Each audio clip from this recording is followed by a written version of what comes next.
Meanwhile, Squad 7 leader Kato is venting to one of his members about Kuro and how he is the reason their squad keeps losing. Kato states how great it would have been to have dealt Simon instead. Considering he beat more than half of the opposing team on his own in his last match, he is a complete psyker that has a top-tier combat and psychic skill set. As Han Li eavesdrops the whole conversation and hearing how they are just throwing Kuro under the bus, he flashes back moments ago to when he offered Dmitri to join his new squad. Dmitri asks our main character who else is he looking to recruit, as Han Li replies and states that Kuro is the reason he is forming the squad because his potential could be even greater than Del if he is on the right team. Well, what's the answer, Dmitri? Asks Han Li. Dmitri blunt in his response, he tells our main character, no. Dmitri informs Han Li that he is already on the fast track to becoming the leader of Squad 5. Han Li, thinking he for sure was going to get him to join, he lets him know in a somber tone that he understands his decision. Dmitri, now feeling awkward, breaks the ice as he looks over to Han Li and tells him that he would rather kick his ass rather than fight alongside him as he presents the biggest challenge. Han Li, appreciating the backhanded comment, states to Dmitri, I'd better not see a tear drop when I kick your teeth in. Dmitri fires back and replies, maybe I'll break your other arm too and you'll have a matching set. The respect between the two is obvious. Our main character walks down the hallway as news spread quickly that he is forming a new squad. Chatters of trash talk is obvious through the crowd. Han Li, thinking to himself, he knew the opposing squad leaders were going to show some hate, but none more than Squad 7 leader Kato. Kato declares to Han Li that he is a traitor and that he will not be poaching Kuro from him. Han Li replies, you're not the type of leader that can get the most out of Kuro and his abilities. Kato tells Han Li that Kuro will eventually grow into his own here with Squad 7. Han Li throws a verbal jab and asks Kato if he thinks the dragons and minions are going to wait for us to eventually grow into our own. I'm the guy that can get Kuro to his peak a lot quicker than you ever could. As Kato stares in anger as he hears Han Li further states to him, you're the type of leader that points fingers at everyone but yourself. Kato hits his tipping point and grabs Han Li by the collar and yells to him, Kuro belongs to Squad 7. No fear to show in his face, our main character tells Kato that the decision is Kuro's, and Kuro's alone if he wants to join my squad. Kato looks to Kuro with a menacing look and tells him that if he leaves Squad 7, that he will kill him. As Kuro's anxiety begins to rise, Han Li looks to Kato and lets him know that he is all talk. I know a gum flapper when I see one. Done taking insults, Kato impulsively pops our main character with a sucker punch as he falls to the ground.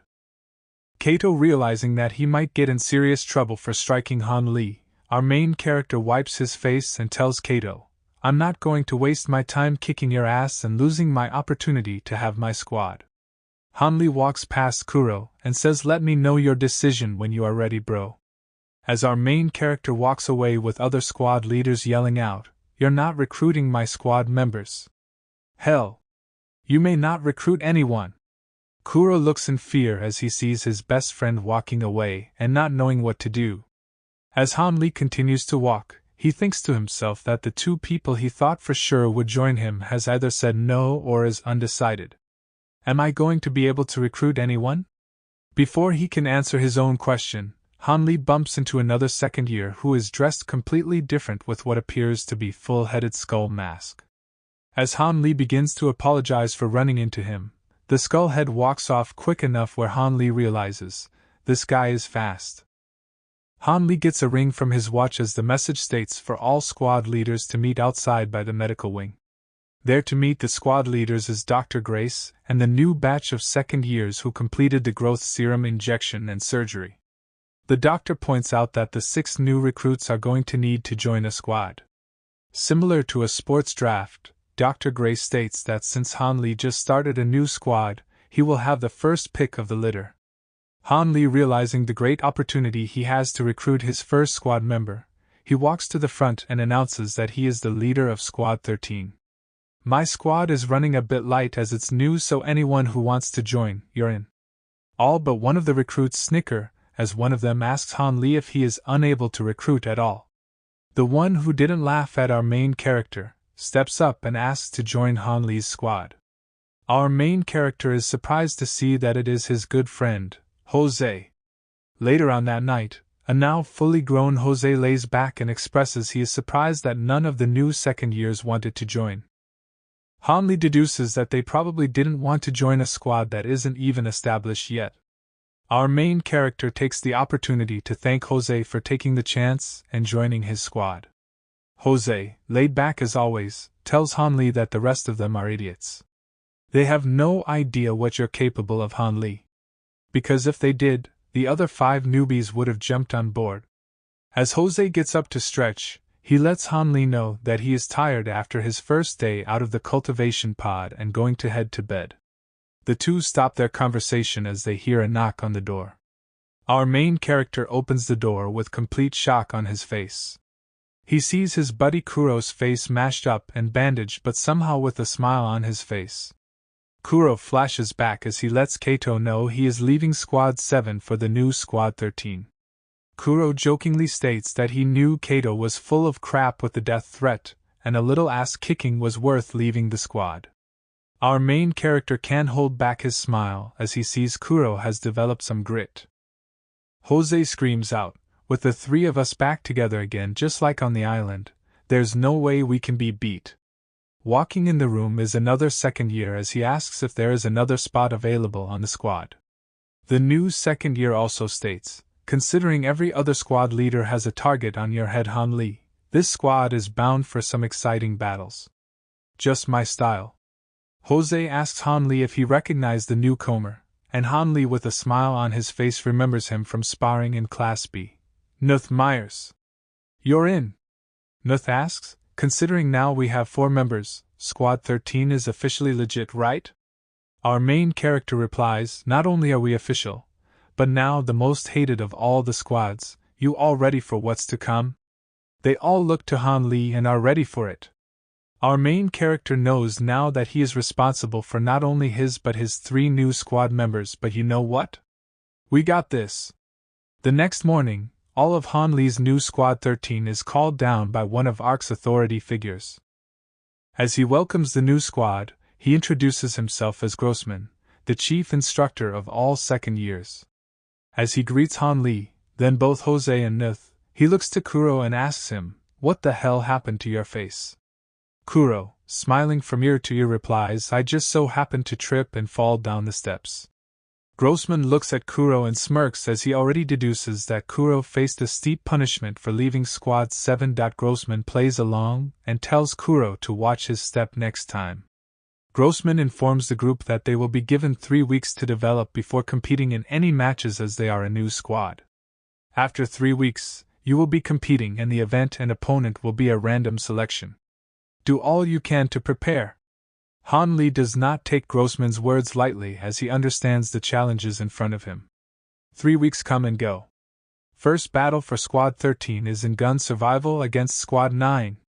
Just so happens that Squad 9 is the best of them all when it comes to gun survival. Nuth, feeling claustrophobic wearing all his gear, removes his helmet as he asks if all they have to do is not get shot. Before he can get his whole question out, Han Li slaps Nuth's helmet right back onto his head as he screams out, "Never remove your helmet in combat. No one's dying on my squad." As Han Li tells his squad to not make fun of him as he named the battle strategy they worked on for the past few weeks as Operation Moving Bunker, they look at him with shock as he picked a lame name for a great strategy. As the 2 squads wait at their starting points, the beep goes off signaling the beginning of the battle between Squad 9 and 13. The opposing Squad 9 are cocky as they tell each other that Han Li and his squad are nothing but chumps. Han Li pumps his squad up and tells them, "Let's earn some respect today." As the other squads look on and cheer for Squad 9, our old friend Dimitri is in the crowd and notices how much attention our main character's Squad 13 is already getting. Del also looks as he thinks to himself, what is Han Li going to do considering his opponent is top of class in the gun survival? As the opposing squad begin to make their way towards Han Li and his gang, they realize that Squad 13 seems to be waiting as opposed to pushing forward as they are nowhere in sight. As Nuth is hiding behind a tree ahead, he realizes that Squad 9 is pushing faster than he thought they would. Nuth alerts the guys that Squad 9 is already a few hundred feet away and quickly approaching. With Squad 9 inching closer to Nuth as he is standing halfway between both squads, Han lets Jose and Kuro know that Squad 9 is on their way. Jose and Kuro seem like they are catching their breath already as Jose states that it's a good thing they have everything in place. With a chopped down tree with fiery embers still glowing off one of the ends, apparently this has something to do with their plan. Hanli states that even though the original plan was for Nuth to check on where Squad 9 was and report back quickly, it makes sense that he holds them off for a bit.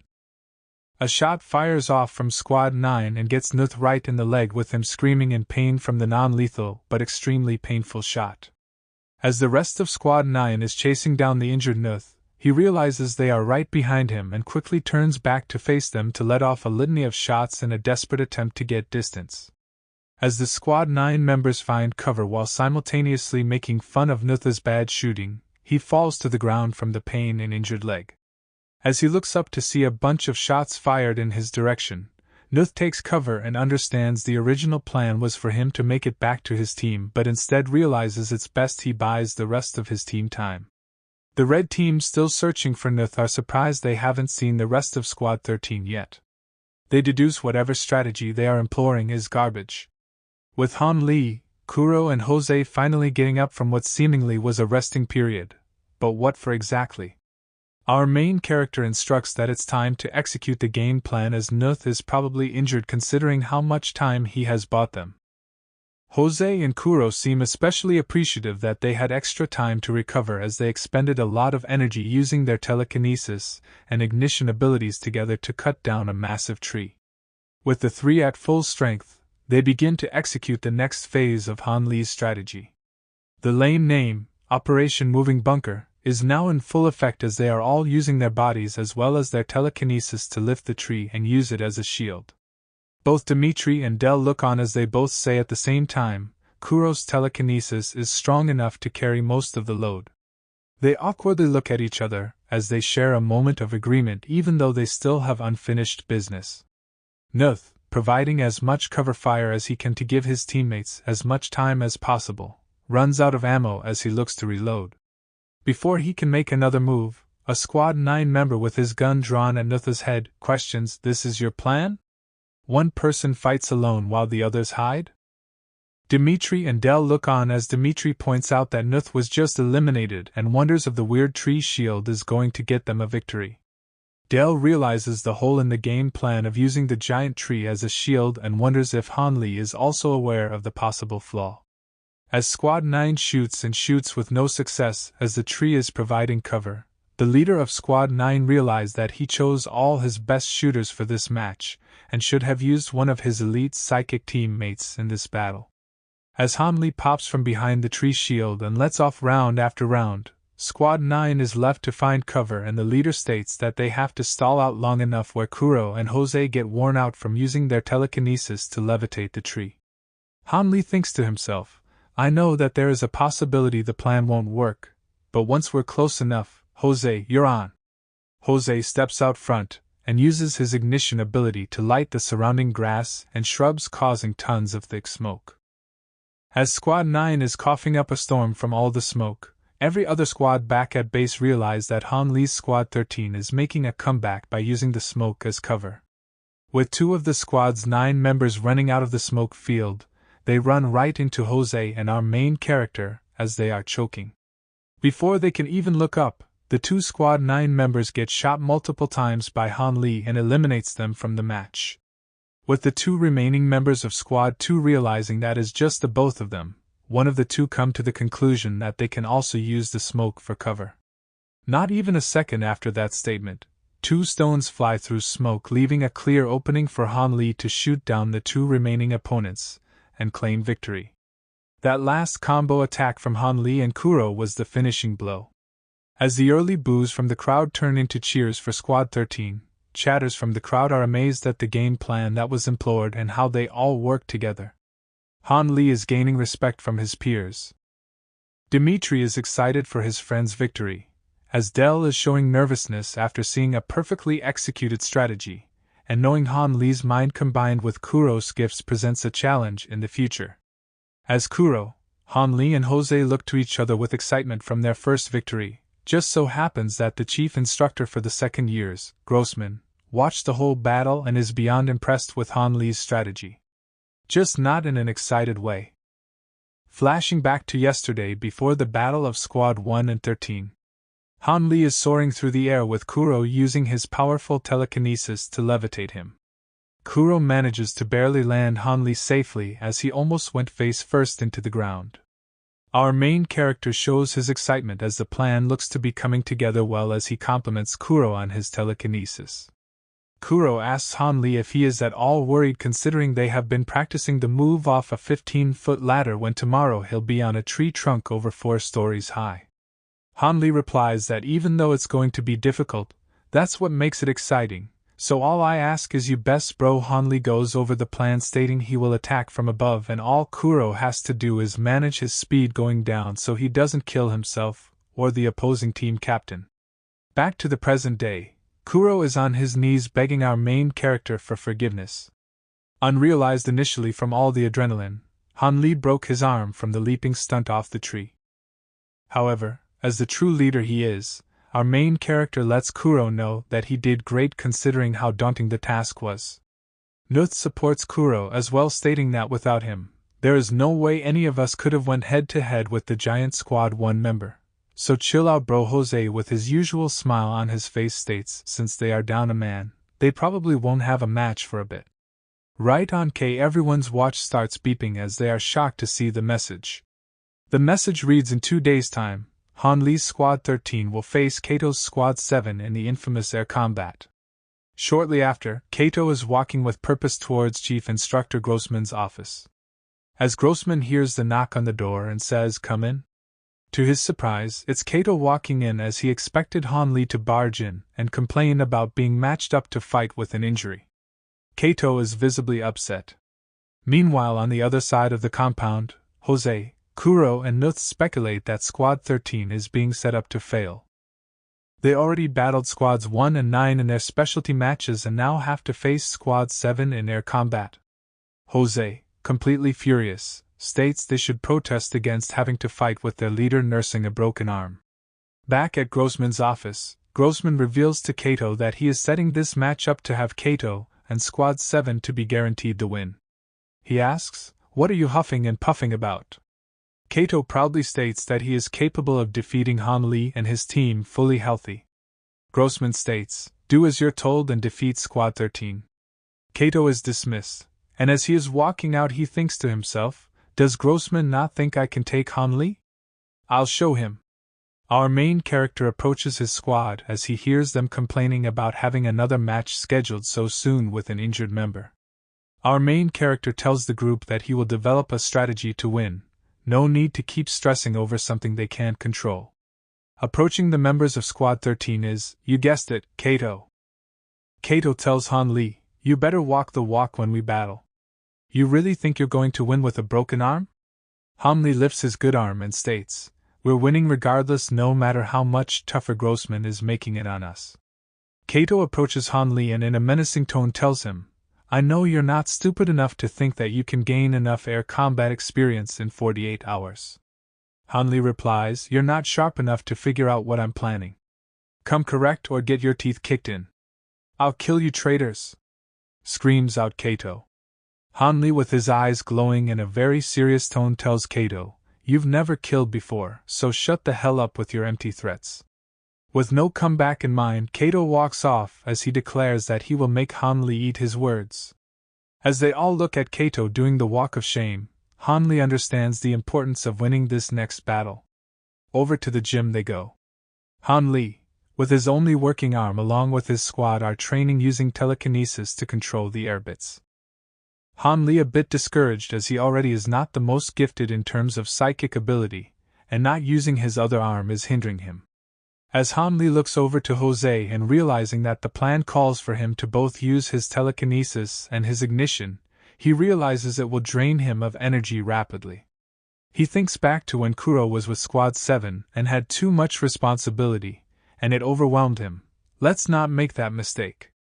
That Squad may 7th not have a gifted supporter, but they are a well-rounded squad that works together. Han Li knows this has to be a battle of brains and not bronze. To add to all this, Jose points out to Han that his flare attacks in the air combat battle may not be as effective as they will be going at speeds where accuracy is going to be an issue. Han Li takes in the information as he looks up to see that Squad 7 has been up in the rafters looking in on their training. Kato and his giant squad member chuckle as they deduce that Squad 13 is inferior. Han Li and Kato both know that taking an L is not an option. Battle Day. Everyone watches on as they are wondering why Squad 13 is scheduled to fight again considering Han Li is injured and no real air combat training. Dimitri states that it looks like Instructor Grossman is Han Li and his squad to lose. Savage move? Del hears Dimitri accept, this time he is standing right behind him and looking on. Del asks, "Why the hell are you just standing behind me like that, you weirdo?" Dimitri, with a grin on his face, replies, "Don't you remember telling me that you didn't want me standing beside you all the time? Cut the crap and stand anywhere but behind me," says Del with annoyance. Del tells Dimitri that Grossman's decisions are most likely based on getting as much data from Squad 13 so they can be properly ranked. Del then thinks to himself, "You're smart, Han Li, but this challenge might end your winning streak." As the two squads take their place on their respective sides, Kato and his squad with mean mugs on their faces, while Han Li and his side are ready to go and cool as a cucumber. Han Li looks to Jose and gives him support in letting him know that he is the key to victory for Squad 13. The announcement for the match to begin blares through the speaker. Squad 7 releases 8 airbits, and yet the reaction from all the other squads looking on in absolute shock to see that Squad 13 has a whopping 16 airbits. Kato is stunned beyond belief as to what he is seeing. Kato deduces that Kuro alone might be controlling 10 of them, which is a record. Han Li sarcastically advises Kato and tells him, "Don't be so tense, big dog, you're going to have a heart attack." As Squad 13 stand confident with their airbits behind them, the members of Squad 7 look on in shock as Kato tells them to stay focused and remember, we're taking them out one at a time. In their battle formation, Han Li thinks to himself about all the extra hours he has been putting in to develop his telekinesis further. He has figured that because he is at peak strength, he is combining throwing the air bit and then propelling it faster with telekinesis. He takes his first swing and launches the air bit straight towards Squad 7 as they have never seen air bit used this way in battle. Squad 7 realizes that because the attack is flying in a linear fashion, that they can avoid them by simply moving left or right. Flashing back to yesterday when Jose mentioned his ignition not being so effective in air combat, our main character whispers to Jose as he knew Squad 7 was spying on them, "Dude, you can just set the air bits on fire as I launch them." And so, they did. And causing quite the spectacle, even Dimitri and Del are looking on in complete shock. Chirps from the crowd, "Did they just blow up an air bit? Aren't they expensive? Who gives a damn? This is freaking amazing!" As they all cheer for more of it. Coordinated in their attack and causing wild explosions with one air bit after another, half of the squad is eliminated from the fiery blow. Kato freaks out and screams out, "At this rate, Ark won't have any airbits left." His squad mate replies out loud, "There may not be any Squad 7 members left." As everyone watching is cheering on to this wild one-sided ass-kicking, Chief Instructor Grossman sprints and screams for the match to come to an end. Both Kato and Grossman yelling for our main character to stop. Fast forward to Grossman's office where he is eyeing down Han Li as he seems to have a lot on his mind. Our main character thinks to himself, "At least Sergeant Red would have beat the piss out of me and be on his way as opposed to just staring at me for over 10 minutes straight without a word." Grossman finally breaks eye contact as he is about to finally speak, and he asks Han Li if he knew what the price tag of a single airbit is.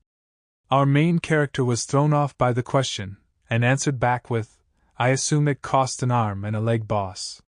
Grossman is annoyed as he states, "Those airbits are government-issued genius.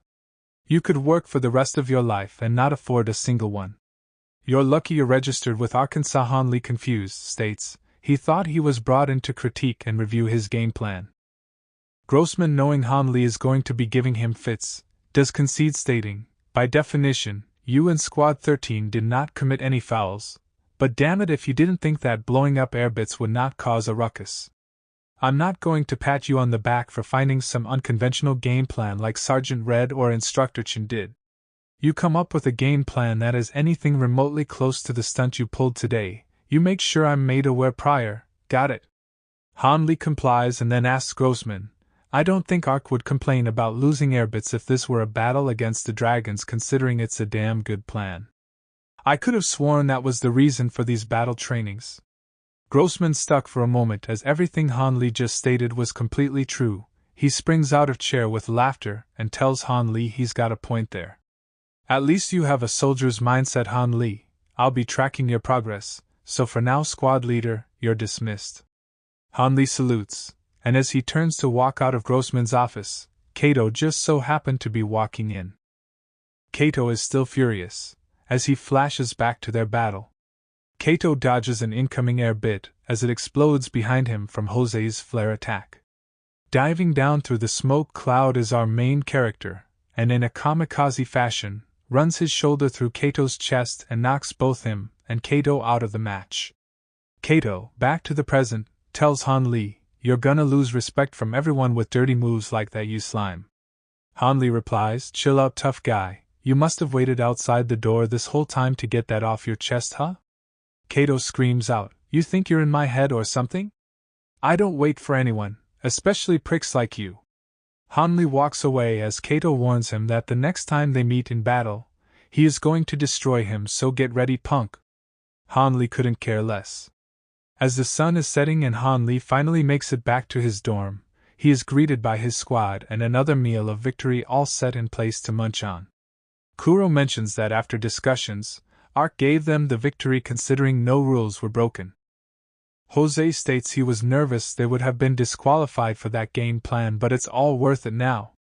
Jose then notices his watch going off and his expression is not the happiest. Kuro asks, what's up? Jose replies, every time we get a nice meal, we get interrupted with tough news, and today is not different, bro. Everyone else's watches goes off and they all get the same message.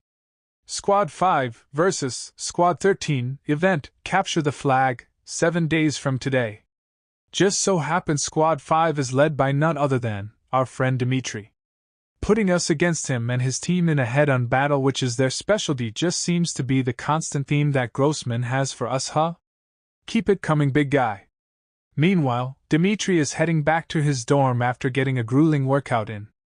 As he walks, he recognizes the face of the oncomer passing by and turns to scream out, hey boss. Now that I've taken over as leader of Squad 5 since you moved up to 3rd year, you're just not going to say what's up.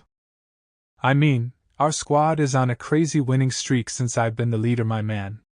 Dimitri quickly feels an ominous presence as his former squad leader and new 3rd year turns to him and demands, get the hell out of my face, or lose your life, Dimitri.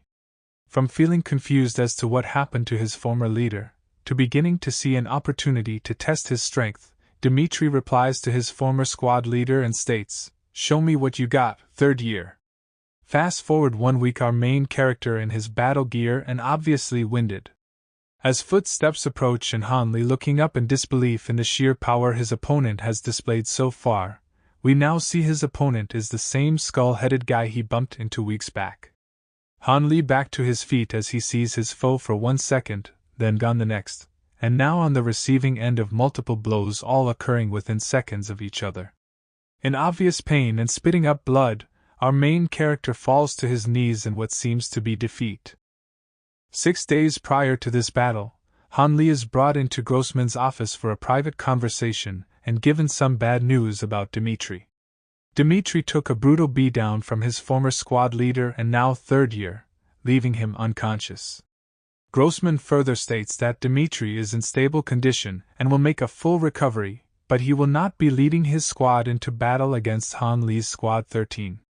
Han Li thinks to himself and compares Squad 5 without their leader Dimitri is no different than a headless chicken running with no direction. Grossman mentions the real reason he called in our main character was to discuss the numerous squad request transfers and all of them wanting to join Han Li's Squad 13. Grossman states that many of the second years respect his ability to put his team members in the best position to succeed and grow along with constructing strategies. Our main character knew eventually this would happen once he is able to show everyone what he is capable of in tough situations. Looking over the transfer requests, Hanli deduces that they are looking to join his squad as they all figure they can't get any battle time with their respective squads. Grossman advises that the decision does not need to be made at the very moment, yet Hanli informs him that he will accept all of them as Squad 13 only has 4 people to begin with. Later that morning, the 4 new members line up and introduce themselves from left to right as Domingo, Kasim, Andy, and Jijo. Hanli instructs the 4 that tomorrow, they will begin preparing for their upcoming match, and will sort them into their roles based on their strengths. Jijo mumbles in Korean as Hanli picks it up and asks if there is something on Jijo's mind. Jijo, in a sucking up kind of way, tells Hanli that he is honored to train and fight alongside a powerful Korean squad leader. Hanli replies, "Does not matter where you are from in the world, the dragons will kill us the same. Man up and show that you are worthy of being a member of Squad 13. Jijo complies as he watches Hanli walk away and thinks to himself, Hanli definitely woke up on the wrong side of the bed. As Jijo walks away and cussing up a storm in Korean, 2 of the other new Squad 13 members, Kasim and Andy, are trying to decipher what he is saying as they know he is pissed off. 1 hour before we last saw Hanli facing off against the Skullhead is the couple of moments prior to their match. A Dimitri-less Squad 5 versus Squad 13 in the head-on battle event, Capture the Flag. The battle stadium rumbles as the dome closes above the arena, and now, this match is to take place in night conditions. Jose, pissed off, states that Grossman has it out for them as he continues to put them in the worst possible scenarios. Our main character tells everyone to calm down. He further instructs, if it's dark for us, it's dark for them too. Let's chill a bit till our eyes adjust to the dark, got it? Hanli quickly recaps the game plan. Nuth, your team will head north with Jose and his team providing backup and cover fire. Kuro, Jijo along with myself will attack from the sides and angles. Hanli warns the group that even though Dimitri is not leading Squad 5 today does not mean we can take our foot off the gas. Victory is the only acceptable outcome, fellas, let's get it. 10 minutes prior to Hanli's encounter with Skullhead, his squad begins the match and begins executing the game plan with all of them getting into their positions. Just 5 minutes later, it's a landslide with Squad 13 beating the dog piss out of Squad 5. As Hanli and his squad wonder if there are any more Squad 5 members to defeat before going after their flag, they notice one more member left sitting next to the flag. They all wonder what his role is, considering he just sat back as Hanli and his team annihilated the rest of Squad 5. Yet now, he is on his feet and weapons drawn. And without a moment's notice, Skullhead zips through and knocks out 5 members of Squad 13 before they could blink. But how? Skullhead makes his move towards Hanli. Kuro manages to push his friend out of harm's way and takes the blow, knocking him out. Hanli sees it. Skullhead isn't fast, he has the ability of teleportation. Our main character takes a swing, and in a flash, Skullhead has already teleported 10 feet back. Goji begins to panic as he can't think of a way to even get close enough to attack, so he impulsively makes a mad dash towards Skullhead. Raising his weapon to strike, Skullhead seamlessly leaps over Goji's head, with Goji only able to see the incoming attack and nothing more. KO. With the other squads looking on to the battle, whispers of "who the hell is that Skull guy?" is the common theme. Some believe him to be the famed third year referred to as Silence. The word is spreading quickly through the crowd, with even Del Simon thinking to himself, are they referring to the same Silence? The Silence, a third year who lost his voice from an injury to his vocal box? The same Silence whose combat ability exponentially grew leaps and bound to the point ARC scientists were begging to study him. The crowd of second years boo as they protest why a third year is participating in second year matches. Hanli on one knee as Skullhead, now identified as Silence, begins to walk towards Squad 13's flag. Our main character calls out to Silence, and tells him there is no way I'm not walking away with a dub. Han Li grabs his spear and manifests his psychic power as his energy is surrounding him with his eyes glowing. Han Li is ready. But so is Silence. He turns back to our main character with his swords drawn and manifesting his psychic power as well. Del with a look of concern, thinking that this Silence guy is way too OP to be matched up with us second years. How the hell is Han supposed to win? Our main character knows the difficult task of trying to dodge Silence's attacks, however, there's no back down in Han Li. Han Li deduces that Silence is covering over 14 meters per movement, and has to be burning valuable energy doing so. He probably has one more of those attacks in him. Considering all I have to do is take down their flag, I don't have to focus much on offense, and just concentrate on blocking his next attack. Han Li also remembers seeing Silence's body glow, and a flash of purple light every time he performed his maneuver. Silence sees his opportunity and teleports left-right, and a double slashing attack that our main character timed perfectly, and ducks underneath. After dodging, Han Li takes his shot and launches his spear with his telekinesis in an uppercut-like fashion. He misses horribly. Silence counters with a stomp to Han Li's chest and holds him in place as he raises weapon to deliver his final blow, yet, looking down at Han Li, Silence notices our main character with a smirk on his face. Above Silence is Han Li's spear that he launched in his missed attack, and would you know it, crack. Han Li intentionally missed the first attack and used his telekinesis to strike him with the spear from above. Not knowing what the hell just happened, it's clear that Silence is dazed from the blow to the head, and yet, he snaps back to see Han Li with his flag. Our main character compliments Silence on being able to shake off a concussion in a matter of seconds and declares, "Victory belongs to Squad 13, Skullhead."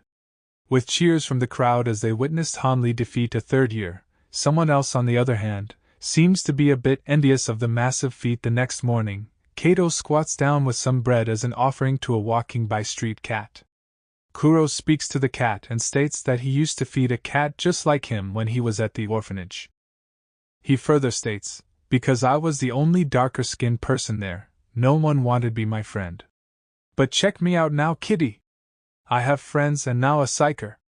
Standing behind Kuro, Jijo sees and hears everything that just transpired and thinks that Kuro is an absolute lame and beneath him. Jijo calls out to Kuro to say what's up. Kuro, startled and hoping that Jijo was not there for his kitty-cat conversation, asks, "What's going on?" Jijo reaches over and points out that there is not a second in command within Squad 13 and that he would like to assume the role. As he continues to persuade Kuro, the cat rubs against Jijo's leg affectionately. Jijo, unprovoked yet disgusted by the street cat, kicks the poor cat up the middle as Kuro displays immediate shock at what just took place. As Jijo turns back to Kuro to continue speaking, Kuro states, "Get the hell out of my way, Jijo." Kuro stands to Jijo's face as his energy is causing strong winds to form. Kuro in anger displays his power as the wind intensifies and blows everything in the surrounding area. He even takes a metal trash can and crumples it up with his telekinesis. Jijo, unaware of Kuro's power level, is left speechless. Kuro threatens, "If I ever see you do something like that." And Jijo quickly complies and replies in fear, "I gotcha, Kuro, my bad." Kuro rushes towards where the cat ran off to as Jijo is in terror, as he just seen his life flash before his eyes. The cat leaps onto a ledge of a window where we see Han Li visiting Dmitri in the medical wing. Dmitri asks Han Li what brings him there, considering he knows our main character to not be the type to make fun of a situation like this. Han Li replies, "There were whispers of you being defeated and I didn't initially believe it, so I had to check if everything is alright with you." "So a third year did this to you, huh?" Visibly upset from tasting defeat, tells our main character that the guy who put him in the hospital was his former squad leader that was moved up to third year. "It was brutal and embarrassing. He finished me before I even had the chance to ball up my fist." Han Li thinks to himself that Dmitri is taking his loss pretty damn hard. Dmitri states to Han Li that his former squad leader appeared to be different when he looked into his eyes. Han Li replies it must be whatever Ark did to him when he moved up to third year. He further states that, we never really see any of the third years, and their building is the old rundown tower. Considering all the training is done as a first and second year, third years are probably engaging in real battles. Dmitri with a smirk replies, "How intriguing. Wonder what it takes to be a third year." On the other side of Ark's compound, gates are opening for what seems to be a cyborg of some sort. With the sound of the air ventilation system in effect, and the cyborg takes a heavy step nearing closer and closer to the gateway. And would you know it, it's the same cat that Kuro was chasing just casually walking in front of this cyborg. Kuro, facing the cat, rushes over as he is happy and relieved to see the cat in good condition considering how hard it was just kicked earlier. The reunion is cut short as a massive stomp from behind Kuro causes him to turn around and face the unknown. The cyborg asks, "Who are you?" Kuro somewhat recognizes the voice as the cyborg's helmet opens up and reveals a familiar face, Sergeant Red. Sergeant Red was not playing when he asked who Kuro is, as this is his first time seeing him after his growth surgery. Over at the Research and Development Building, the Sarge asks Kuro, how did he even manage to get to this side of Ark's compound? The Sarge grabs 2 soft drinks and hands one to Kuro, letting him know that he has arranges for him to be picked up back to his dorm considering how far it is. Kuro, nervous as all hell, asks Sergeant Red, "Are you not pissed off that I'm on this side of the compound?" The Sarge replies, "Why? Because you saw the beta psycho frame suit? It's no longer classified and set for release, so you seeing it is no big deal." Kuro shows a bit of relief as he thought for sure that Sergeant Red was going to punish him. The Sarge looks over at Kuro and yells to him, "I don't rage at just anything. That would make me a mad man." Kuro in fear and disbelief that the Sarge has no idea how much of an angry hothead he comes off, as there is a man in a lab coat that appears from behind Kuro and asks Sergeant Red how was the test run on the psycho frame suit. The Sarge compliments the chief scientist on the upgrades to the suit and recommends a few minor tweaks to optimize the overall performance. He mentions that powerful psychers like Kuro here could find great use from technology like this in the near future. The chief scientist extends his hand and introduces himself to Kuro as Charlie Smith. Kuro, a bit nervous, reaches out to shake his hand as the Sarge tells Kuro the Chief Smith here is the talented scientist that invented the psycho frame suit. Chief Smith further elaborates that these new models will be way better than the old first gens since the old ones were rushed right before the last war. Sergeant Red looks to Kuro and tells him that these new suits will be for him and the rest of the young guns who are more powerful at their current age than the Sarge was back then. Kuro thinks to himself, us? In those suits? He pictures himself face to face with a massive dragon and its legion of minions in the future prophesized war. Kuro's ride pulls up out front as the Sarge and the chief scientist wave their goodbyes to him. The Sarge asks Chief Smith on what he plans on doing with the test psycho frame suit. The chief scientist replies, "We will deconstruct it and continue on working to find upgrades. We have to save all the dragon material used to make it." Sergeant Red has an idea and tells the chief scientist to hold off on breaking down the suit for the time being. This may present a great opportunity to see what the young guns can do with it in the future. Meanwhile, we find our main character up at 4 in the morning, an hour before everyone wakes up. He takes this extra hour every day to journal his plans for the day and strategies for upcoming battles. He assesses his psychic abilities every day so he may better track his progress and see where he needs to work on. He continues developing his telekinesis as Instructor Chen advised, yet he knows his psychic power is still weak. Though I haven't developed the telekinesis in the way Instructor Chen had hoped. I ended up developing a precise control of it. The gifted psychers like Jose and Kuro could make a pencil explode or launch far, but they can't use their telekinesis precise enough to do something like write with it like I can, making me the best at controlling their psychic ability by far. Hanli gets an alert from his watch for everyone to hit the field for conditioning training.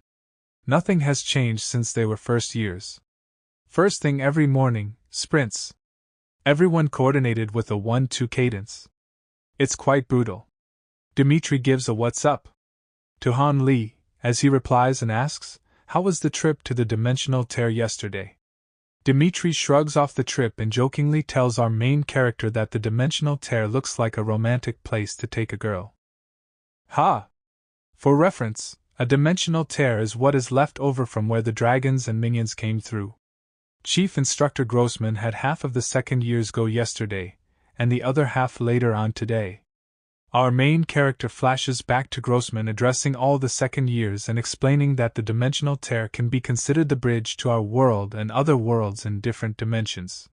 It is believed that there is a direct correlation between the dimensional tear and the first person with psychic powers. Visiting the dimensional tear will serve you all well. And considering it has been there for over 10 years and has presented no threats so far, so no need to worry. Flashing back to the present, Hanli asks Dimitri if he felt anything when he approached the dimensional tear like Grossman mentioned. Dimitri replies and tells Hanli that it is tough to describe but felt like a static interference, or something. It's your day to go to the tear, isn't it? Before our main character can answer, Dimitri blurts out, "Warm up done. Time to get it," and dashes off full sprint. Hanli gathers his Squad 13 and instructs them to meet the helipad by 10 for their trip to the dimensional tear. Jose jokes and says this feels like a grade school field trip. As the squad heads out, our main character is called out by another second year and offered to have him join in breakfast. Hanli looks over and says, "What's up? John the strategist from Squad 10, right?" John replies that he is glad to know that Hanli remembered his name. Side note, once Grossman stopped putting Hanli's squad in constant positions to fail, like having them face someone like Silence, they eventually suffered some defeats, and John with his Squad 10 was one of the squads that defeated Squad 13. As they walk and talk, they exchange their respect for each other, and their game planning and give each other tips on future battles. A few hours pass and the other half of second years are all boarded on the choppers for their trip to the dimensional tear. On the chopper, Instructor Grossman states to the second years that they are headed to one of the 6-dimensional gateways that appeared during the first war with the dragons. He further states that back when they first opened, world armies were firing nuclear bombs onto the gateway and dragons, but unfortunately was a failure and actually killed numerous humans in the process. The surrounding areas of all the 6-dimensional gateways suffered as they lost homes, money, and their families during the time of war. One of which was our main character's country of South Korea. As the sun is beginning to set with the choppers nearing their destination, Grossman points to the massive light source through the giant cracks on the ground and tells everyone, "We have arrived." With the rear doors of the chopper opening up, they see it, the blinding light of this phenomenon as the energy waves travel up through the air. There is palpable intensity in the form of pressure that can be felt. Almost to the point where Hanli can imagine a dragon rise through the gateway and swallowing them all whole. No words are spoken as they all are going through the experience. Once the experience was over, all the choppers are heading back to base. Everyone seemingly feeling tired and ready to get back, Hanli gazes out the window and engaged in thought. He realizes the chopper that has been flying next to him has Squad 10 and their leader John, who was the strategist Hanli spoke to this morning after conditioning. He sees his buddy John as John looks back and gives a thumbs up. Hanli, right before he can wave back, sees a wicked flash from the other chopper and realizes what is to come, a massive explosion in what appears to have killed John and everyone else on board. Hanli absolutely stunned and displaying shock at what just took place. Was that lightning? Did John and all of Squad 10 just die right in front of my eyes? What the hell? Snapping out of his shock, Hanli is ordered to gather his men and to parachute off the chopper. With the chopper carrying Hanli and Squad 13 taking collateral damage from the destruction of the other chopper, Hanli points one by one as each member takes their leap. The instructor radios in for rescue as Hanli screams out, "That's everyone, boss." The instructor yells back, "Let's get the hell out. Regroup down there till the rescue choppers show up. You're in charge, Hanli, if anything is to happen to me, got it?" Before our main character can fully open his mouth to comply with the orders, the same flash of purple light hits the aircraft. The force of the impact launches our main character off the chopper with a massive explosion that killed the instructor. Hanli, from one stage of shock to the next, finds himself stuck hanging off a tree with the sight of the instructor's last breath before his death just moments ago. Taking a second to recollect, our main character takes in a large inhale followed by a long exhale. He snaps out of it, and reminds himself to focus on the task at hand. Han Li thinks to himself that he needs to locate everyone quickly as there could be some injured or worse. He further thinks that all the grueling work and training up until this point was for situations like this. Our main character looks and sees two different sites where there are fires within the forest.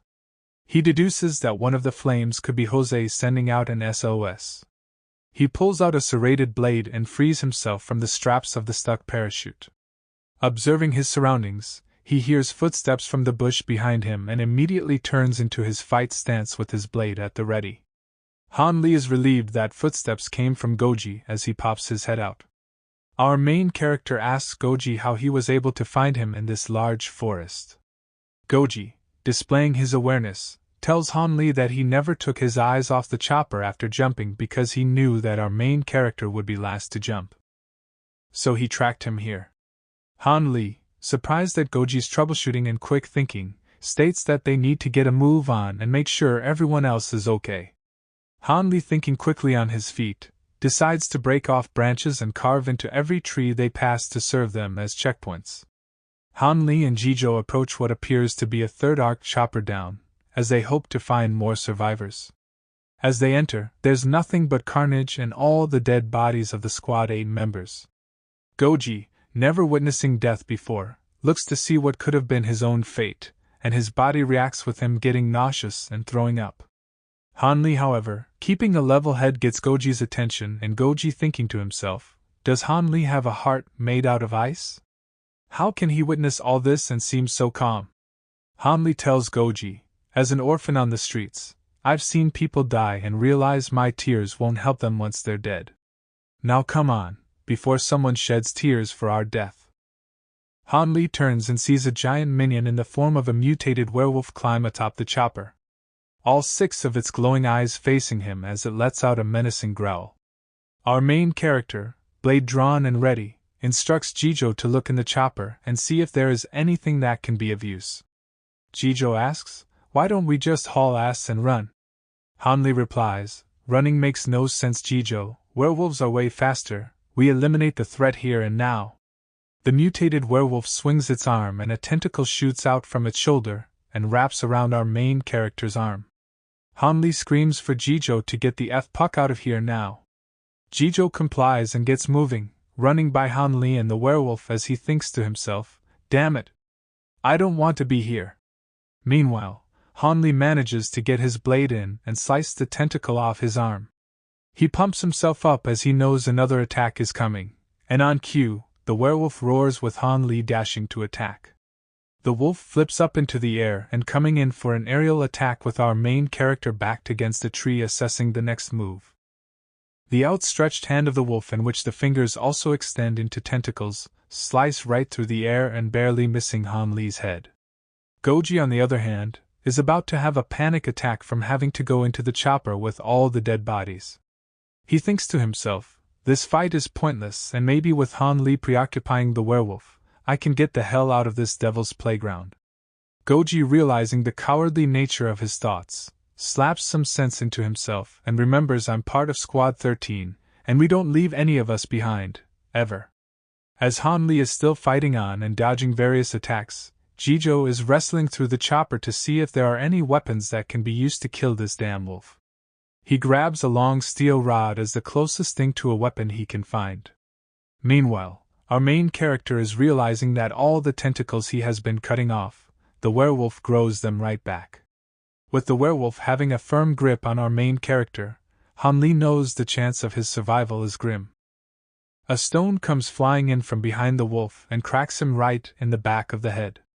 With Han Li and the wolf both looking in the direction where the stone came from, Han Li realizes that Jizhou returned and just literally saves him from having his face eaten off.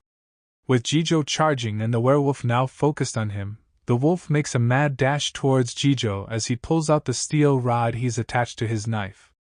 He cocks it back and launches it, not with the intention of striking the werewolf but to get it to Han Li, knowing he will figure out what to do like he always does. The werewolf tackles Jijo to the ground as it looks down on him face to face like a home-cooked dinner. This is it. Wait. Stab! Right through the back of the wolf's head and out its mouth is the makeshift spear with the blood splattered all over Jijo's face. Our main character with the strike? 10 of 10. Jijo, freaking out a bit with the werewolf still on top of him, screams out, "It's dead, right?" Han Li extends his hand and tells Jijo not to worry and thanks him for thinking so quickly on his feet. Jijo replies, "I feel like I got ran by a Mack truck, man. I can barely walk, bro." Han Li helps Jijo up and tells him to keep his head up high and remember that the rescue team is on their way.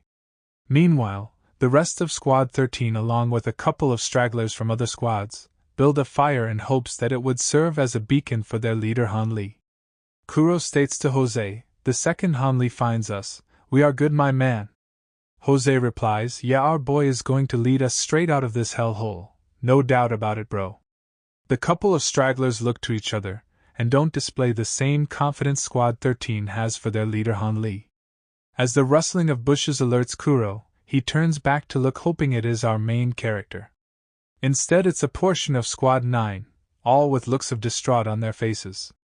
Nuth does a mental count of Squad 9 and asks if their other members are out lost as well. One of the members delivers a hard and somber no. He further states the leader of Squad 9 and the instructor were killed from a surprise attack. "We were lucky to make it out alive." From the bushes across, a voice speaks, "Did the surprise attack come from a werewolf?" It's Han Li and Jijo, finally back with the rest of their team. The Squad 9 member answers Han Li's question and states yes, indeed there were werewolves, but even worse was that there were the Elo hunters and the wolves answered to them like dogs. Some of the other squad members begin to freak out as they realize that there were no weapons brought along with them. "Are we going to die here?" Our main character screams out for everyone to chill the F-puck out. "I have a pretty solid game plan I thought of and am going to need everyone to play their parts so we can make it out of this. It's going to be a while till rescue comes. We need a site and a proper barricade to give us the best shot." In just 2 hours, they built an intricate setup of barricades. How in just 2 hours was this completed without a tool belt in sight? Remember that they are all psychers with psychic abilities and put their telekinesis to work. Once done, our main character tells everyone to stay put. Nuth whispers to Han Li, "What if the rescue choppers come and they also suffer the same fate with that purple lighting or whatever the hell that is?" Han Li states that there is no time to focus on that. "Stick to the game plan and we'll see what happens. Don't let weak thoughts consume you, brother." Nuth deduces that Han Li must have already thought the same thing earlier, but realized it's a waste of energy worrying about the unknown. A familiar sound for our main character as howls are heard from multiple directions. The others look around their surroundings knowing the imminent danger that is likely to come. Han Li screams out, "Kuro! You're on!" Kuro powers up with his psychic power on full display. And there, the next phase of Han Li's strategy, was for Kuro to use foresight for the surrounding area of the barracks. All the werewolves appear orange when Kuro foresees them and points out to Han Li there is one approaching him in the coming seconds. Han Li set up Squad 9 to launch spears from behind, while he and Nuth approach head-on. The spears come flying and pierce through the out-of-world creature. Our main character and Nuth take the open shot to drive their spears into the chest of the werewolf. One of the tentacles delivers a massive blow to the midsection of Nuth and sends him flying back into the barricade. Nuth, in obvious pain, screams out to Han Li to focus on the werewolf. The wolf turns its attention to the other members of Squad 9 and begins to lunge towards them. The werewolf steps on a pile of leaves and branches, and to its demise it's a booby trap set up with standing spears and stabbing the wolf to its death. "Kuro! Call out the next intruder!" Kuro tells our main character that 2 more are approaching from the north side of the barricades. Han Li screams out to Jose, "You're up! Light the barricade on fire now!" This causes the 2 werewolves to stop in their tracks. Now that they are still targets, our main character instructs the others to ready their spears and get ready to attack. The first werewolf leaps over the flames and, to its detriment, takes 3 spears that was launched with telekinesis right to its midsection. The impact causes the werewolf to fly back and land in the raging flames by Jose. One down! One to go! Now attack! And spears fly in with the werewolf leaning its head between its legs. It exposes its back to block the incoming spears. Han Li deduces that the werewolf is smarter than he originally thought and thinks of a new plan on the fly. He grabs a spear and calls Goji to follow in an attempt to get the wolf to open its mouth. Our main character leaps into the air and stabs the large paw of the wolf straight through the ground. Right on cue, the werewolf roars in agony and in a split second, bam! A spear right through the opening of the mouth and through the back of the werewolf's head. Fuck you and die! Screams out Goji as we see he's got some dog in him after all. Kuro screams out to Jijo to get out of the way as he sees the very near future. Han Li, quick on his feet, pulls Jijo out of the way at the last second as the werewolf attempts its final swing before falling down and dying. Jijo was relieved that the wolf's final punch simply tore his jacket. Out of nowhere flies an arrow which pierces through Goji's side of his abdomen. As expected, he falls to the ground with blood spewing from his torso. Kuro is visibly upset with himself that he didn't see the incoming arrow sooner with his foresight. Our main character puts 2 and 2 together, and knows the arrow must have come from the Elo hunters. Kuro! Locate the rest of them. Everyone else, get ready for the next step! Screams out Han Li. Han Li assigned 3 of Squad 9's members to what he calls the guerrilla unit. He explained to them that the Elo hunters don't fight head-on but rather wait for their prey to weaken and pounce. Use these boards the same way you use airbits. Kuro will use his foresight to find them and levitate you there on the boards. Strike fast and quickly before the Elo hunters can set up their defenses. Orders Han Li. They comply. Savage in their attacks and killing off the Elo, our main character chose the right 3 for the job. Kuro is completely gassed out from exerting all that energy, leading to nosebleed. Han Li, understanding that there are many injuries and everyone is exhausted, he warns everyone that they need to get out of there fast before there are any more enemies who show face. Just as he finishes his last sentence, howls from werewolves in multiple directions get his and everyone's attention as they can see multiple sets of glowing eyes through the forest.